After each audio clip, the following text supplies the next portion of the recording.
ঢাকার বংশাল থেকে, উনি লিখেছেন যে মোহতারাম, আমি আমার জীবনে 23 বার জেনা করেছি, নাউজুবিল্লাহি মিন যালিক।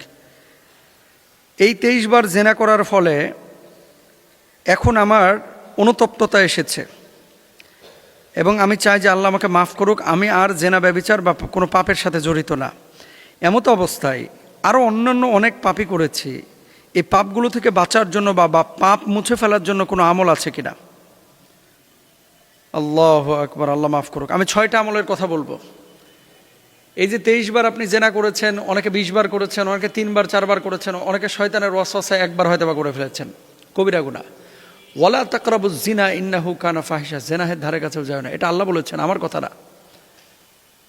আর জেনা শুধুমাত্র শারীরিক মিলনের নাম না। ফাল আইনানে জেনা হুমান নাদর, চোখ দিয়ে খারাপ কিছু দেখা এটাও জেনা, হাত দিয়ে খারাপ কিছু স্পর্শ করা জেনা, অন্তর দিয়ে খারাপ কিছু কল্পনা করা এটাও জেনা।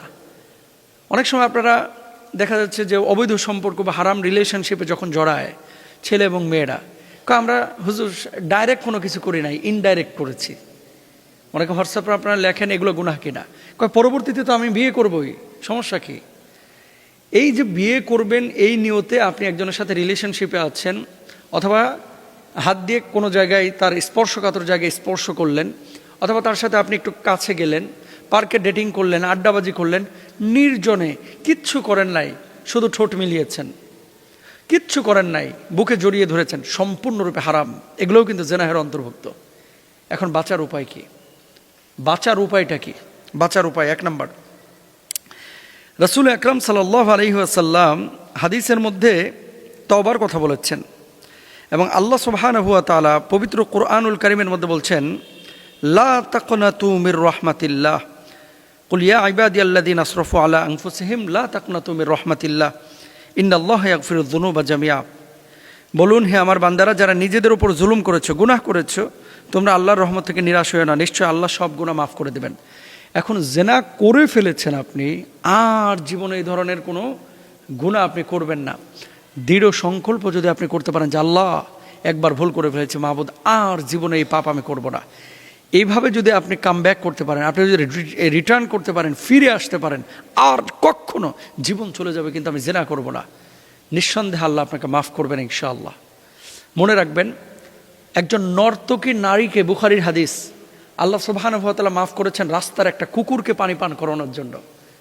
তো তাকে যদি আল্লাহ মাফ করে দিতে পারেন একটা কুকুরকে পানি পান করানোর জন্য, আপনি তো নামাজ পড়েন, আপনি তো সৎ জীবনযাপন করেন, আল্লাহ আপনাকেও মাফ করবেন, নিরাশ হবেন না। তবে যদি এই নিয়তে আপনি মাফ চান যে আল্লাহ এবার মাফ করে দিলেন, আবার 2 বছর পর আরেকবার জেনা করে আবার মাফ চেয়ে নেব, এরপর আরেকবার করে আবার মাফ চেয়ে নেব, বিয়ের আগ পর্যন্ত এরকম জেনা করবো আর মাফ চাইতেই থাকবো, ইম্পসিবল। তাহলে কিন্তু আল্লাহ মাফ করবে না, আল্লাহ মাফ করবে না। এই জন্য জেনার পথ বন্ধ করার জন্য বিয়েটাকে সহজ করতে হবে, দ্রুত বিয়ে করে ফেলান। বাপ মা যদি বিয়ে নাও দেয়, বাপ মাকে বারবার বোঝান যে হয় তুমি যদি বিয়ে না দাও, আপনি বুঝায় দেন, কারোর মাধ্যমে মেসেজ পাঠান আপনার বাপকে, আপনার মাকে, যে আমি কিন্তু জেনাহে লিপ্ত হয়ে যাওয়ার আশঙ্কা করছি। এমন অবস্থা আপনি বিয়ে করেন, দেখেন এই জিনাহের কারণে হাজার কোটি বছর আপনাকে জাহান্নামের আগুনে জ্বলা লাগবে। কত বছর এটা আমি বলতেছি না, সহ্য করতে পারবেন? পারবেন না। তাহলে বিয়েটা আপনি করে ফেলেন ইনশাআল্লাহ, যদি সামর্থ্য থাকে। 2 নম্বর, এই জিনাহের গুনাহ থেকে বাঁচার জন্য নামাজটা কন্টিনিউ করতে হবে ইনশাআল্লাহ। মনে রাখবেন, আসসালাতুল খামসু কাফফারাতুল লিমা বাইনাহুন্না, এক নামাজের পর আরেক নামাজের মাঝখানে যত গুনাহ করবেন এটা কাফফারা, আল্লাহ মাফ করে দেন। নামাজ নিয়মিত করবেন, অজুটা আপনি নিয়মিত ভালোভাবে করবেন। ইদা তাওয়াদ্দা আল আব্দু খরাজাত খতায়া, হাদিসের মধ্যে আছে, বান্দা যখন অজু করে আল্লাহ তাআলা এই অজুর সঙ্গে সঙ্গে তার অঙ্গ প্রত্যঙ্গের গুনাহগুলো মাফ করে দেন। সুবহানাল্লাহ। এই জন্য এটা চেষ্টা করবেন। 4 নম্বর হচ্ছে দান সাদাকা করবেন। as-সাদাকাতু তুতফিউল খাতিয়া, যে সাদাকা যদি করেন আপনার ভুল ত্রুটিগুলো আল্লাহ ক্ষমা করে দেবেন ইনশাআল্লাহ। এরপরে মুসলমানদেরকে যে কষ্ট দেওয়া হয়, আপনার যদি রোগ বালাই হয় আর আপনি যদি বলেন যে আল্লাহ এই রোগ বালাইয়ের কারণে আপনি আমার গুনাহগুলো মাফ করে দেন, আল্লাহ তাআলা ক্ষমা করবেন। সুতরাং কষ্টে নিপতিত হলে আল্লাহকে অভিযোগ না করে শুকরিয়া আদায় করেন এবং গুনাহ থেকে মাফের চেষ্টা করেন ইনশাআল্লাহ। সবশেষ যে বিষয়টা, আল্লাহর কাছে কান্নাকাটি করা, ইস্তেগফার করা, ফিরে আসা, লজ্জিত হওয়া, অনুতপ্ত হওয়া, আল্লাহ মাফ করবেন ইনশাআল্লাহ। আল্লাহ বুঝদান করুক।